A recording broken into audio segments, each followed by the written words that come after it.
Diálogos em Movimento, podcast que valoriza as pessoas no setor público.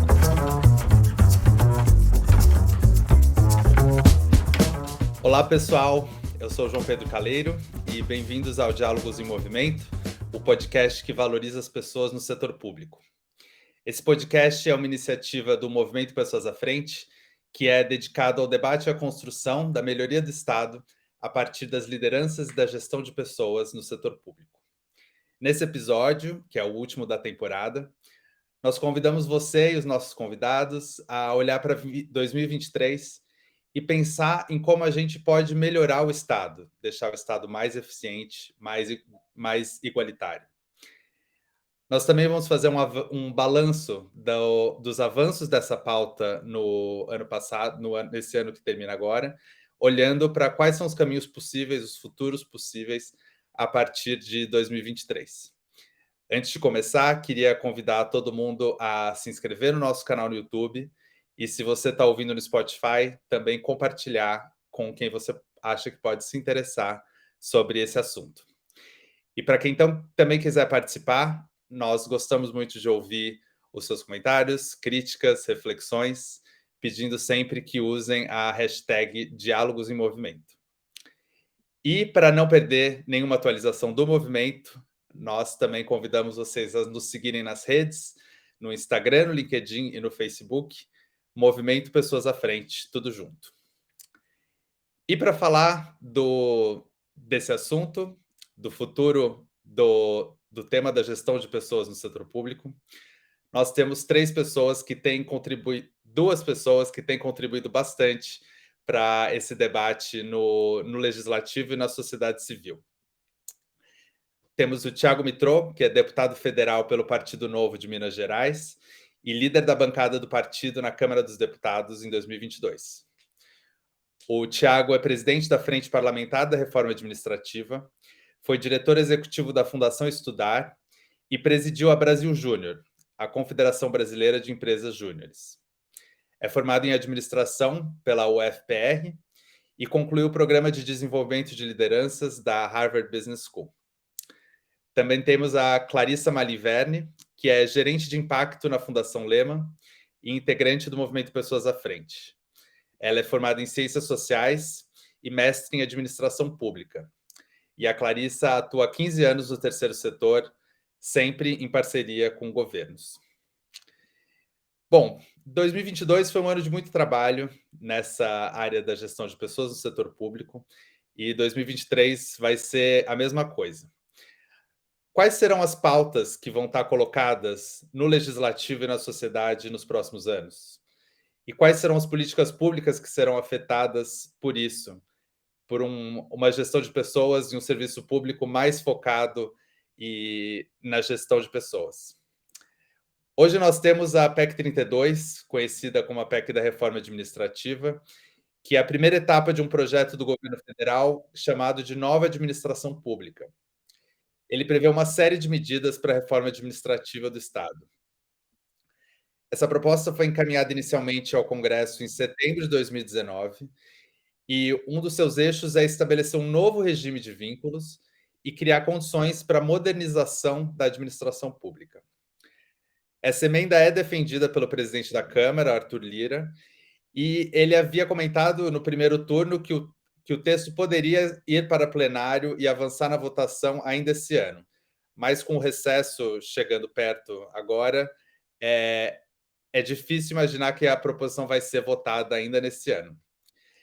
Mas eu queria chamar o deputado Thiago Mitrô, que foi o líder da Frente Parlamentar da Reforma Administrativa, para contar como foram essas conversas no Congresso em 2022 e contar para a gente qual um panorama da reforma administrativa que foi pensada. A gente teve, João Pedro, como você colocou, né, durante essa legislatura e esse governo, uma parte da discussão, né, relacionada à reforma administrativa que o Brasil precisa enfrentar. Né? Reforma administrativa, às vezes, existe uma certa já imagem pré-concebida de que é algo que vai trazer prejuízo aos servidores e coisas assim, mas, no fundo, né, toda organização precisa, ao longo do tempo, e mexendo na sua estrutura para poder ir adaptando o funcionamento dessa organização ao passar do tempo, as evoluções da sociedade, as evoluções tecnológicas e por aí vai, e com o governo não é diferente. O governo também precisa se adaptar para poder ser cada vez mais responsivo às demandas, necessidades da sociedade no momento. E para o governo poder se adaptar, a gente precisa adaptar a legislação que rege ali o funcionamento do governo. E aqui no Brasil, ao longo das últimas décadas, a gente foi muito pouco ativo em relação a mudanças na legislação brasileira e em relação à evolução da estrutura de funcionamento do Estado. A última vez que se teve aqui no Congresso uma discussão mais ampla de reforma administrativa foi ainda no final da década de 90, onde nós tínhamos, inclusive, um ministério da reforma da administração do Estado, e que fez um papel importante, mas que ficou incompleto ainda lá na década de 90 e que agora, nessa legislatura, nós buscamos retomar. Como você mencionou, o governo mandou ali em setembro de 2020 uma PEC, que era a primeira fase desse novo modelo de Estado que eles chamaram, e que envolvia basicamente três coisas.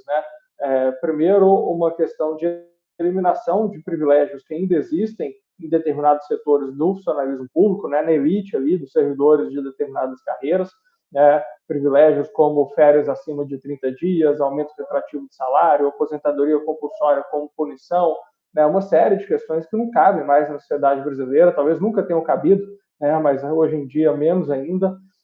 Um segundo ponto estava relacionado à modernização dos vínculos de trabalho do servidor com a administração pública, buscando trazer mais segurança jurídica a vínculos dos servidores temporários, buscando ali trazer modernizações em relação aos vínculos efetivos e também aos vínculos comissionados.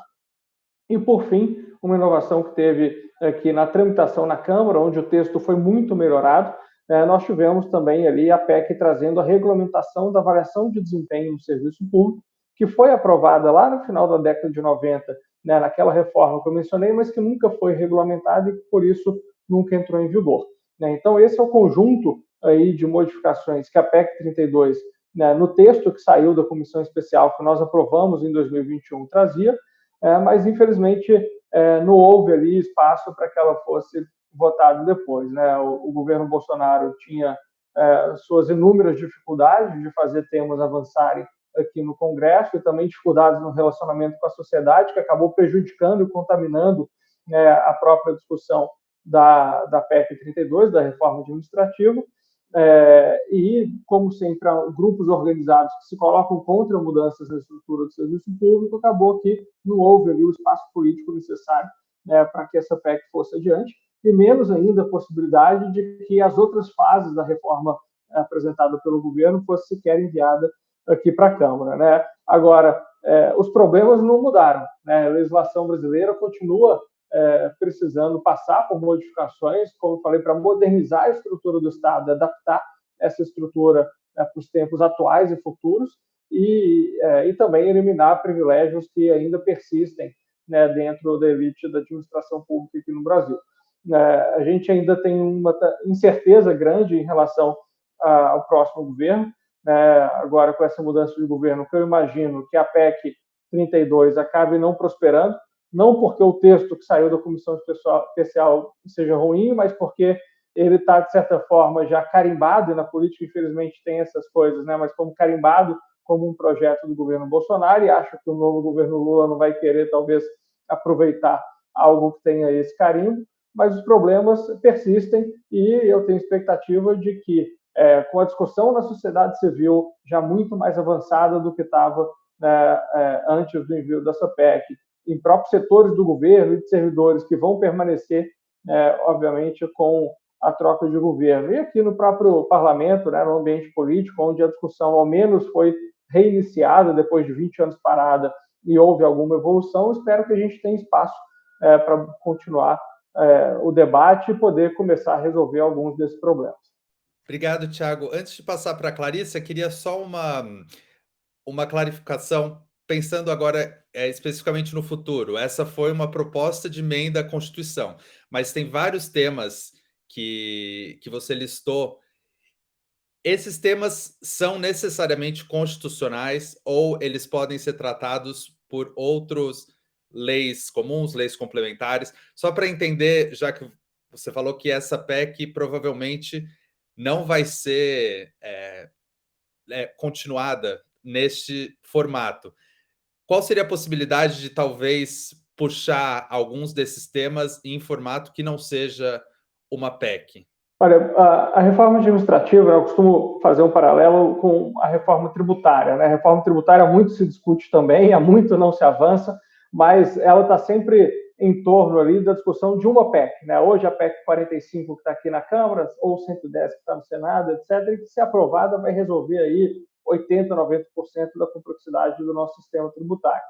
A reforma administrativa, por outro lado, ela é um quebra-cabeça, né? Porque você tem um conjunto de PECs, nem é só uma PEC, na própria apresentação que o atual governo fez ainda lá em 2020, das fases da reforma administrativa, ele previa o envio de outra PEC em fases posteriores também, mas tem muitos projetos de lei complementares, projetos de lei ordinárias, tem projetos que nós aqui no Congresso temos aí a possibilidade de iniciar, de apresentar o projeto, tem projetos que nós temos que aguardar o envio do Executivo, né? Então, ela é bastante complexa, inclusive em volume de peças legislativas que precisam ser endereçadas. E, certamente, tem coisas fora de mudanças constitucionais, né? Nós conseguimos, inclusive, em meados desse ano, em junho ou julho, se eu não me engano, aprovar um projeto de lei ordinária que moderniza os concursos públicos aqui no Brasil, que era um projeto que já estava parado aqui na Câmara há mais de 15 anos, já tinha sido aprovado no Senado, e a gente conseguiu articular a aprovação por unanimidade desse projeto aqui na Câmara dos Deputados. É um projeto de lei ordinária que agora está aguardando a deliberação do Senado. Em relação a fim de privilégios, a gente tem questões que precisam ser PEC para poder modificar também em outros poderes e outros entes federados, né? Mas tem questões que podem ser resolvidas com leis ordinárias, como o projeto do fim dos supersalários, que ficou 5 anos parado aqui na Câmara. A Câmara finalmente aprovou no ano passado e agora está 1 ano parado no Senado de novo. Não precisa de PEC para isso, nem de lei complementar, basta aprovar um projeto de lei ordinária. Então, de certa forma, a resposta à sua pergunta depende de qual parte desse colosso que é a legislação brasileira referente à administração pública que nós estamos falando. Algumas partes necessariamente precisam ser por PEC, algumas podem ser por leis complementares, como a regulamentação da avaliação de desempenho, algumas podem ser, inclusive, por leis ordinárias, mas todo esse conjunto é necessário. Então, a gente tem que ir empurrando, de certa forma, cada uma dessas peças por vez. Muito bom, acho que ficou bem claro quais são as diferenciações. Clarissa, eu sei que o Movimento Pessoas à Frente participou também do debate da PEC 32, mas participa de forma geral sobre tudo que tem a ver com gestão de pessoas e administração pública. Quais foram as discussões e os avanços em 2022 nessa pauta, tanto do legislativo quanto do ponto de vista da sociedade civil, dentro da PEC 32, mas não necessariamente apenas na PEC 32? Como que esse debate tem sido avançado fora do Congresso também? Primeiro, queria cumprimentar vocês, João, deputado Thiago Mitrô, é sempre uma honra poder compartilhar esses debates com você. Acho que muito no espírito do que é o movimento Pessoas à Frente, que se propõe a ser um espaço de construção coletiva a partir de diferentes perspectivas de propostas concretas. E aí, nesse sentido, a PEC 32, ela foi apresentada pelo governo federal em 2021, final de 2021, e a gente trabalhou bastante dentro do movimento Pessoas à Frente para fazer uma proposta de aprimoramento do texto que tinha sido apresentado pelo governo federal. Mas, assim como o deputado Thiago Mitrô, a gente acredita que muitas das questões que foram apresentadas no texto da PEC 32, elas não necessariamente precisavam avançar via uma mudança constitucional. Então, o posicionamento do movimento Pessoas à Frente, que inclusive está disponível no nosso site, ele se coloca dentro desse paradigma de que, para avançar em questões importantes de gestão de pessoas no setor público, sobretudo quando a gente está falando de posições de liderança, que são posições de livre nomeação, a gente não necessariamente precisa de mudanças constitucionais, e quando a gente precisa de legislação, muitas delas a gente pode resolver em instrumentos infraconstitucionais. Nesse sentido, além de ter trabalhado para aprimorar o texto da PEC 32 e contribuído muito, inclusive, a convite do deputado Thiago Mitrô, vários membros do movimento Pessoas à Frente participaram das audiências públicas que contribuíram para o aprimoramento do texto. A gente também se debruçou sobre outras questões que também avançaram em 2021.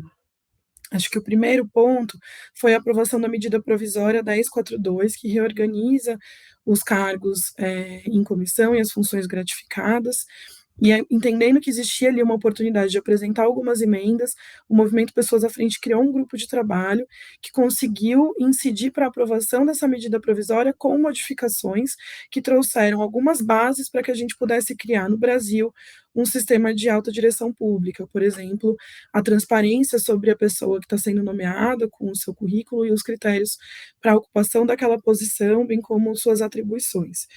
Parece muito básico, mas isso ainda não existe no Brasil, embora exista em vários outros países do mundo, e hoje a gente tem tentado trabalhar para que essa medida provisória, que foi convertida em lei por aprovação do Congresso Nacional, ela seja de fato implementada. A gente também trabalhou bastante para aprovar a reforma da Lei de Improbidade Administrativa, que foi tema desse podcast no passado, que amplia as condições para a segurança jurídica dos gestores, das lideranças, sobretudo, mas não só, que estão ali tentando exercer sua função e que muitas vezes não conseguem trabalhar com segurança para promover as inovações necessárias. Para além disso, acho que nesse 2023 que se inicia em breve, a gente tem algumas oportunidades que eu queria mencionar e que, assim como as outras que eu trouxe aqui, que o deputado Thiago Mitrô também trouxe, poderiam ser aprimoradas em lei, mas que podem começar a ser feitas pelos gestores públicos eleitos, reeleitos, pelos prefeitos, por qualquer gestor público que ocupa uma função na administração pública brasileira, que estão relacionados aos dois principais pontos que a gente vê que são oportunidades para avançar no ano que vem. Acho que o primeiro deles é a disponibilidade de dados. Quando a gente fala em gestão pública efetiva, a gente precisa ter dados para poder tomar decisões e formular políticas públicas e serviços públicos com base em evidências. Eu sou integrante do movimento Pessoas à Frente e também trabalho na Fundação Lema, e na Fundação Lema a gente tem uma área de educação que tem uma infinitude de dados disponíveis, que possibilitam que a gente possa entender qual que é o impacto do papel do professor em cada sala de aula do Brasil. A gente não tem dados mínimos sobre ocupação de cargos de liderança. A gente não sabe quantos são, quem são, onde estão alocados, em quais pastas eles se concentram, qual é o tamanho do orçamento que eles gerem, quantos são homens brancos, quantas são mulheres brancas, quantas pessoas são negras. A gente não tem esses dados. A gente tem alguns desses dados para o governo federal, muitos deles ainda não desagregados por cargo, e isso dificulta muito a nossa elaboração de políticas efetivas quando a gente está falando de lideranças. A gente tem excelentes referências no mundo de como que é possível disponibilizar esses dados, preservando os dados sensíveis dos indivíduos, mas garantindo aí a visibilidade para controle social e transparência. Então, essa é uma pauta que tem muito espaço para avançar e que a gente vai trabalhar como um movimento a partir de agora. Obrigado, Clarice. Mas eu queria aproveitar o gancho, como você falou bastante de oportunidades para 2023, para o deputado Thiago Mitrô falar um pouco o que ele vê como oportunidades para avanços em 2023, não necessariamente do ponto de vista legislativo, mas também do ponto de vista de governos novos que estão entrando aí nos estados e que não necessariamente têm uma visão clara sobre qual é o caminho que querem dar para essa questão da gestão de pessoas. O que você apontaria para esses novos gestores e quais são as oportunidades que a gente tem nesse momento de muita renovação política no país? Legal, João. O que eu tenho visto, né, acontecer com essa temática da gestão de pessoas, né, e de gestão como um todo dentro de governos é que elas têm avançado bastante, especialmente também em governos estaduais, e também avançou no governo federal em questões que não dependem de alterações legislativas.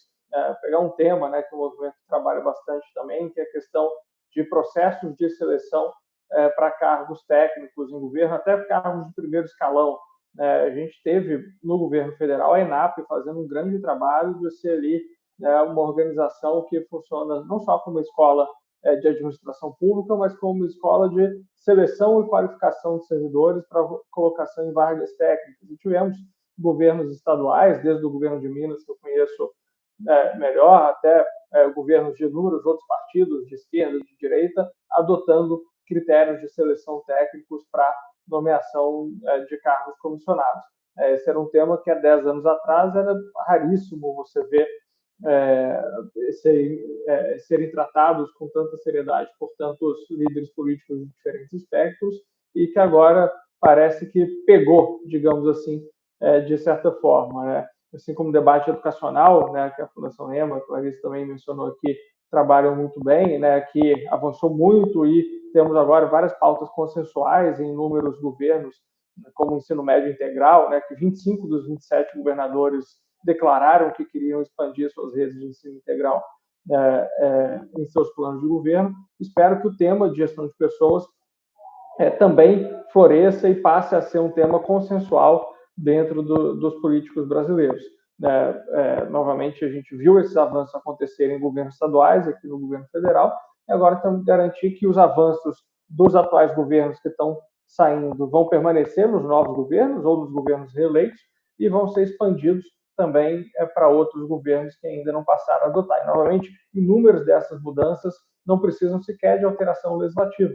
É óbvio que é muito importante a gente ter, muitas vezes, o respaldo legislativo até para garantir a perenidade de muitas dessas mudanças, mas a seleção técnica para cargos comissionados é algo que, em geral, não depende de mudanças legislativas e que acho que veio para ficar. Então, acho que é uma discussão que está muito mais madura e disseminada agora na política brasileira, e tem dado resultados para os governos que implementam essas mudanças, né? E tende, a meu ver, a crescerem ainda mais a partir do ano que vem.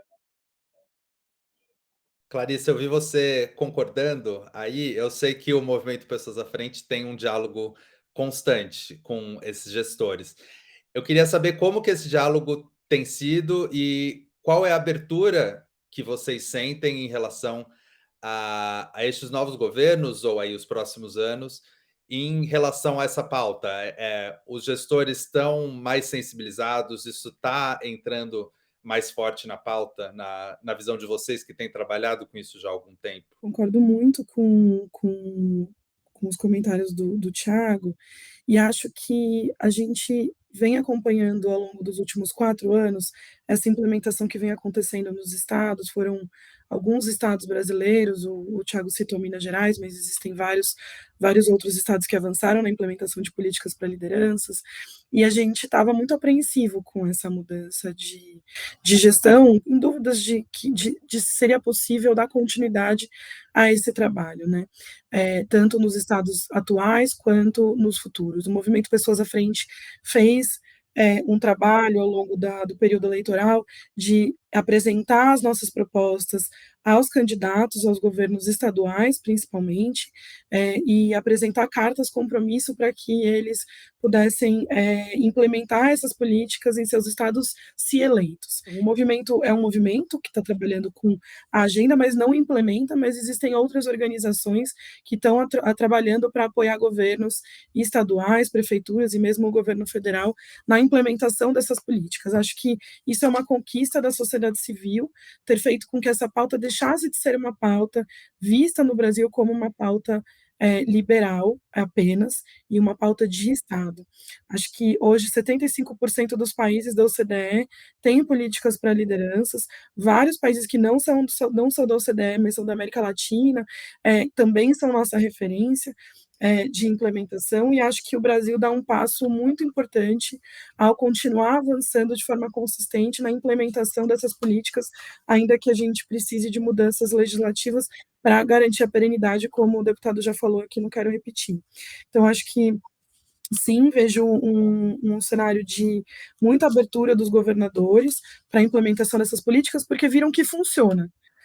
Acho que o deputado citou um dado aqui, a gente tem governador de Minas Gerais, que é do Novo, e a gente tem o governador, que agora é eleito senador, Camilo Santana, do PT, no Ceará, ambos de partidos diferentes, de oposição, mas que implementaram iniciativas. E eu acho que, vendo o resultado dessas políticas acontecendo na prática, não tem mais como voltar atrás. Na política pública, a gente chama isso de efeito catraca.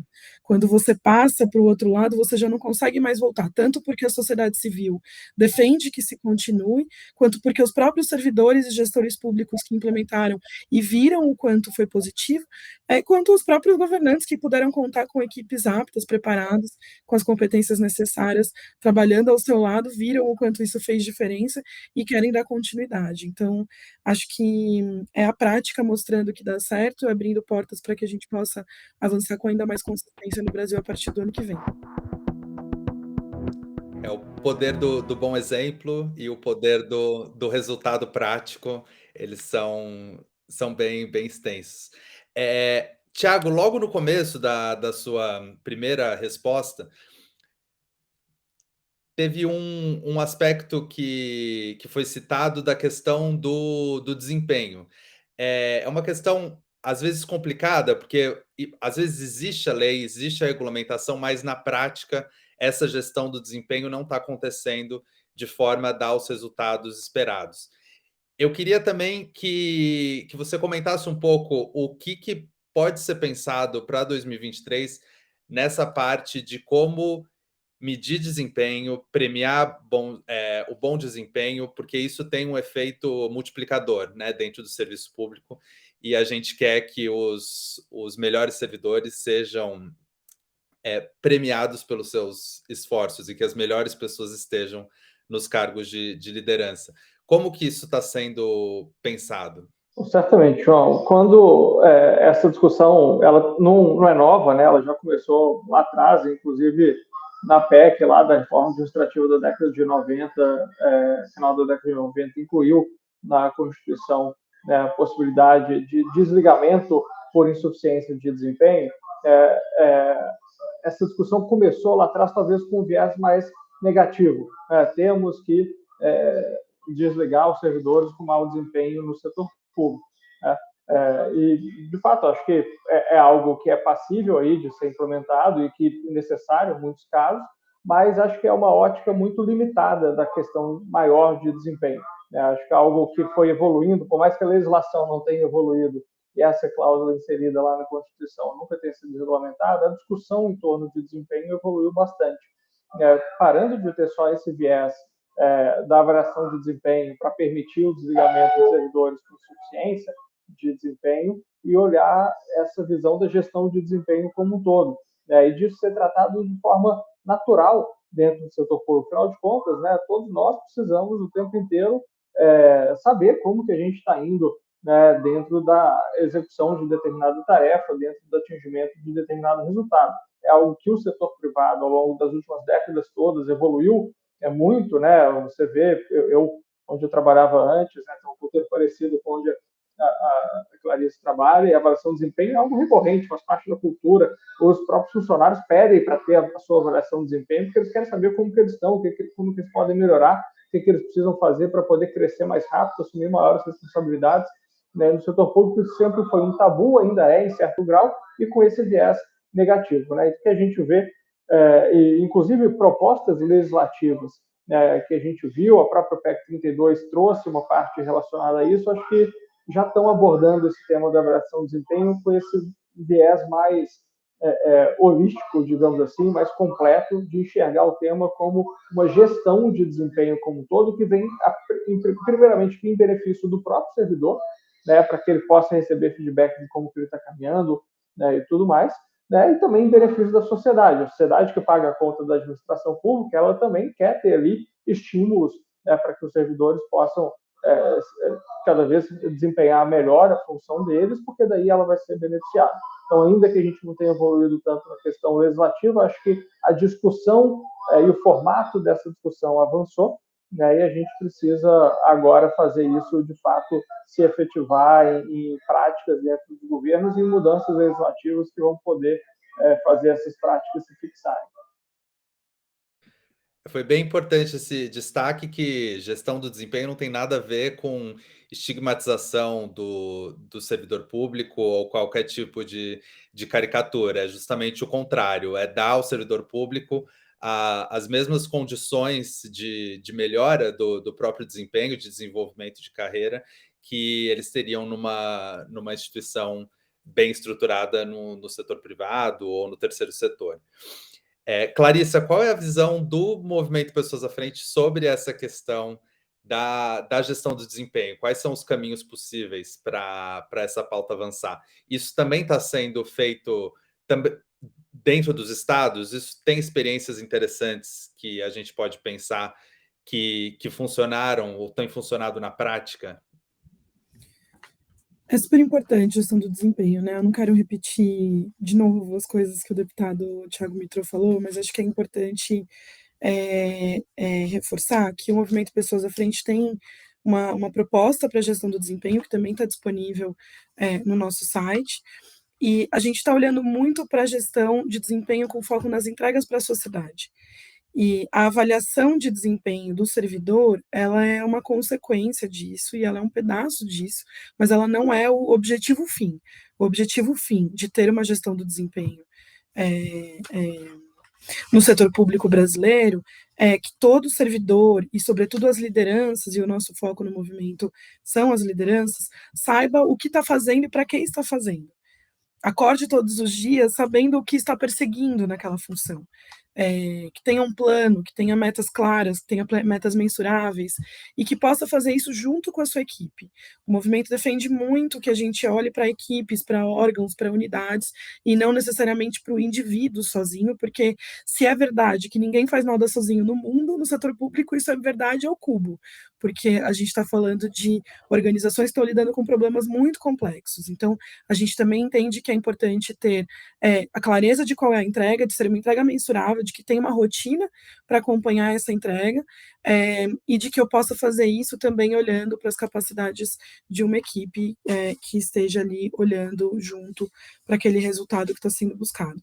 A gente tem algumas iniciativas que estão em desenvolvimento nos estados, não são iniciativas do Movimento Pessoas à Frente, acho que é importante reforçar, mas que o movimento se inspirou muito para poder criar as recomendações. Acho que não é uma novidade, como o Thiago disse, esse é um debate que acontece no Brasil e no mundo há décadas, e que vão sendo incorporados outros aprendizados para que a gente aprimore o modelo. Acho que o que não muda é a clareza de que o foco do modelo é a entrega para a sociedade, é o resultado. A gente, no Brasil, tem um modelo que é muito conhecido, que é o governo de Minas, e que, felizmente, tiveram algumas modificações, olhando também para as lideranças, junto com um processo de desenvolvimento dessas lideranças, com apoio da Fundação João Pinheiro, que é a escola de governo de Minas Gerais, do estado de Minas Gerais.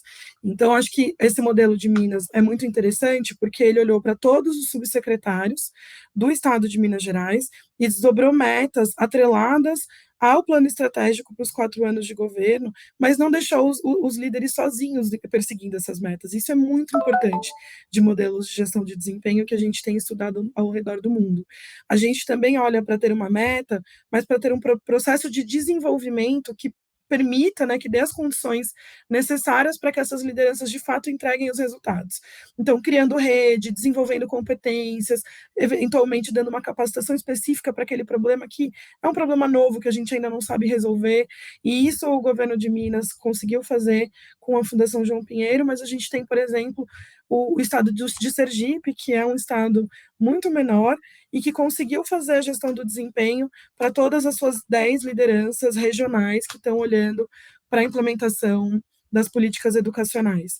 Também com uma lógica de desdobramento de metas, mas de desenvolvimento de competências, plano de desenvolvimento individual, feedback e rotinas de acompanhamento que facilitaram muito o estado de Sergipe a entregar aí os seus resultados, principalmente na gestão da pandemia. Então, esses foram os 2 exemplos que eu trouxe, mas existem vários outros no Brasil que provam que é possível começar sem necessariamente ter uma lei, mas a gente sabe, como também o deputado citou, que desde 1998 a gente espera a regulamentação desse artigo da Constituição que fala sobre a avaliação de desempenho e que aí agora veio uma nova proposta de PEC. Então, se a gente for esperar essa regulamentação acontecer, a gente não vai conseguir avançar na implementação da política. Então, acho que é bem importante a gente conseguir olhar para essas experiências exitosas e avançar na implementação nos estados e nos municípios e também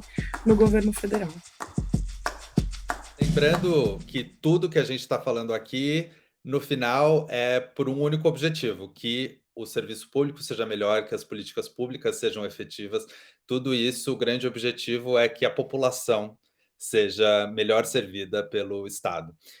O deputado Thiago vai ter que sair para a reunião de líderes agora, mas antes dele sair, eu queria só que ele pedir para ele dar um recado final, se você pudesse falar para um deputado que está entrando agora e que talvez a base desse deputado não tenha necessariamente qualquer sensibilização para essa questão da pauta da gestão de pessoas no setor público. O que você diria para eles? Você liderou a Frente Parlamentar da Reforma Administrativa, para que pessoas que não estejam necessariamente envolvidas nesse debate entendam por que isso é tão importante. Um recadinho final. Olha, João, acho que o primeiro recado, né, é que entendo, obviamente, as questões eleitorais e os vieses dos deputados, mas a gente precisa olhar para aquilo que o Brasil precisa, né? Se a gente sempre olhar somente para o que vai dar mais voto, o que vai fazer a gente ter menos dificuldade política e tudo mais, a gente não vai enfrentar os reais problemas do Brasil. E o tema de modernização da administração pública é um tema urgente, né? E modernizar o Brasil dá voto. Acho que isso que a gente tem que entender. Quanto mais satisfeita tiver a população, quanto melhor for ali, né, a qualidade de vida de todos, mais a população vai estar satisfeita com a classe política que fez com que ela prosperasse. E hoje a gente vê esse tema com certo receio, porque não querem ali correr o risco de de ter ali contrapontos mais firmes de algumas classes de pressão da sociedade civil aqui dentro do Congresso Nacional, o que faz com que o tema não seja discutido. Então, a gente precisa, acho que, olhar para o que o Brasil precisa, e a administração pública é um tema premente, e todos os deputados que já passaram pela administração pública, foram secretários, prefeitos, governadores e tudo mais, sabem disso, e a gente precisa agora fazer com que o tema finalmente avance. Então, acho que é isso. Abracem esse tema, ele é necessário ao Brasil, e se não for a Câmara, o Senado, né, o Congresso como um todo debatendo isso, a gente não vai conseguir avançar. E obrigado aqui, a João Pedro, a Clarissa e o Movimento Pessoas à Frente por todo o apoio que deram ao longo desses últimos tempos todos, né? Foram grandes avanços que a gente teve, mas ainda precisamos de muito mais. Então, o papel aí do movimento vai ser cada vez mais importante. Continue contando comigo. Obrigado, deputado.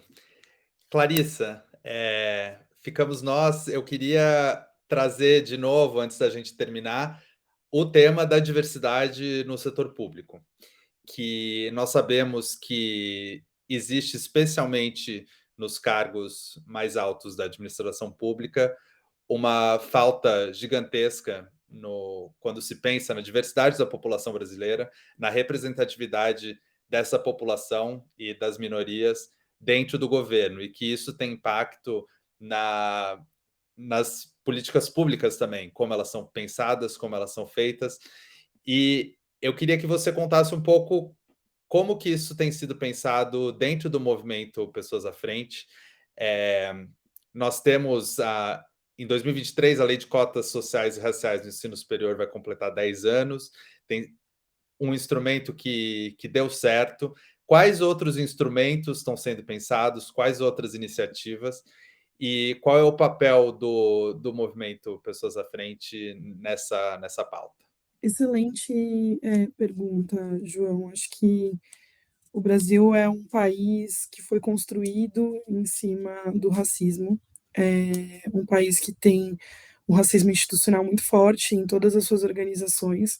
E enquanto a gente não entender que a questão da representatividade, ela não é só uma questão ela não é uma questão menor, ela é uma questão central para a formação do país, a gente não vai conseguir avançar como sociedade. No Brasil, hoje, a gente tem pouquíssimas pessoas negras e pouquíssimas mulheres brancas, negras, indígenas, ocupando posições de poder, seja no legislativo, seja no executivo, seja no judiciário. O Estado é o principal provedor, o principal promotor de transformação social. Acho que em todos os países, mas não no Brasil, isso é ainda mais verdade. E enquanto a gente não olhar para a diminuição das desigualdades raciais na ocupação das posições de liderança, nas desigualdades de gênero na ocupação das posições de liderança, a gente não vai conseguir ter políticas efetivas que estão olhando para os problemas reais da sociedade brasileira. Acho que é muito importante essa pauta e acho que a gente já tem algumas experiências no mundo e no Brasil do que funciona. Esse ano a gente está aí se debruçando sobre a revisão das cotas raciais para o ensino superior e acho que isso abre a oportunidade da gente discutir também cotas raciais e ou outras estratégias para reduzir esses gaps de representatividade na ocupação das posições de poder do Brasil. Acho que só isso vai ser capaz de transformar a sociedade brasileira de verdade.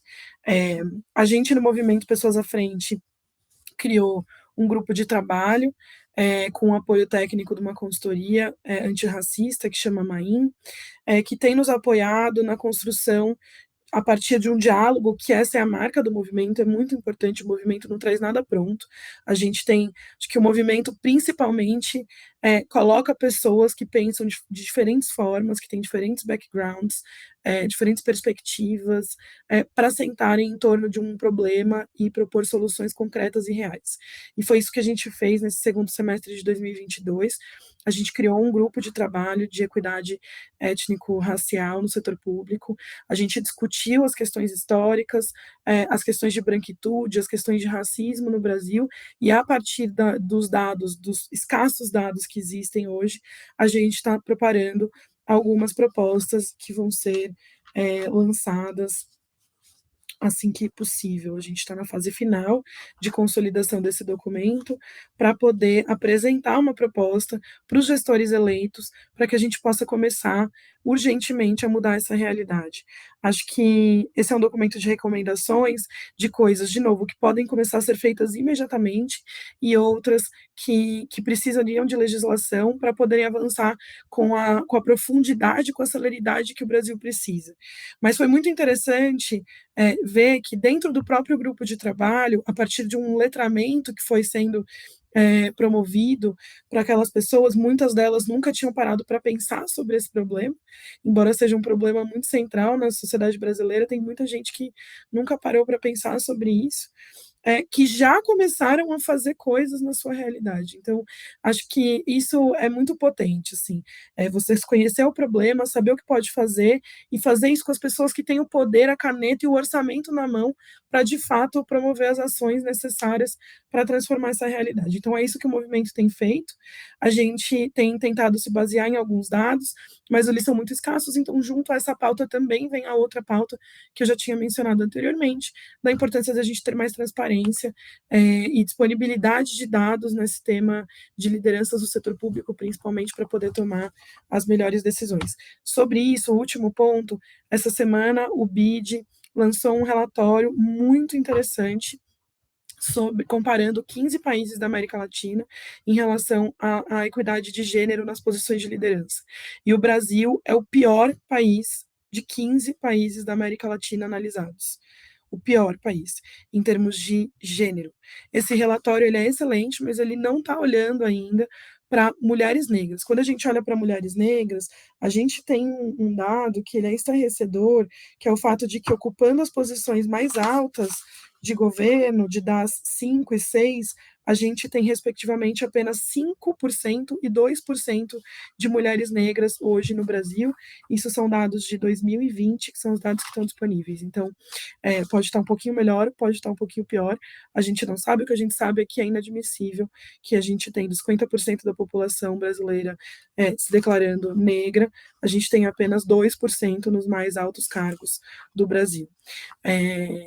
Então, acho que essa é uma questão urgente, ela não é uma questão menor, ela não é uma questão que a gente pode esperar o bolo crescer para depois dividir, né, retomando aí os anos 80, 90 na economia, acho que esse é um discurso que também aparece muitas vezes quando a gente fala de equidade racial e de gênero.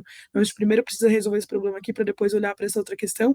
Não, porque essa questão ela é central na resolução dos nossos desafios como sociedade e como país. A gente vai ter saúde melhor, segurança melhor, educação melhor, saneamento básico melhor, uma vida melhor, afinal de contas, para todo mundo, quando a gente tiver equidade racial e equidade de gênero numa sociedade justa, equânime, para que todo mundo possa desenvolver seu pleno potencial. Então, acho que essa é a minha última mensagem.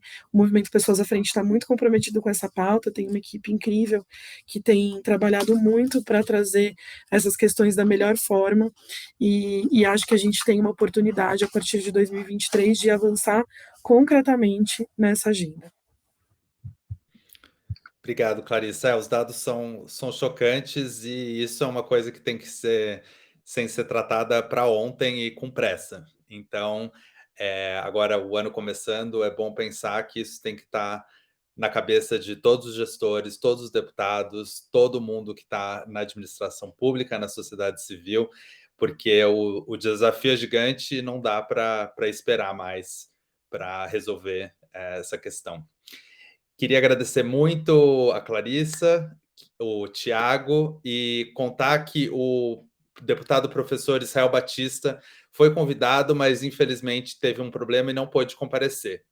Uma pena, mas também agradecer, contar do convite, e agradecer todo mundo que está assistindo, todo mundo que está ouvindo e que tem acompanhado o podcast. Espero que tenha sido inspirador para a gente pensar como melhorar o Estado e a sociedade brasileira.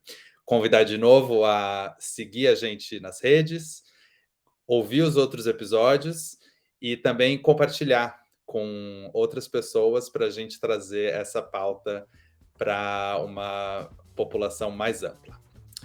Um excelente fim de ano, Feliz Natal do Movimento Pessoas à Frente, e agradecer também o comprometimento de todo mundo que está envolvido no movimento. Lembrando que em 2023 nós vamos ter muitas coisas acontecendo e muitas realizações.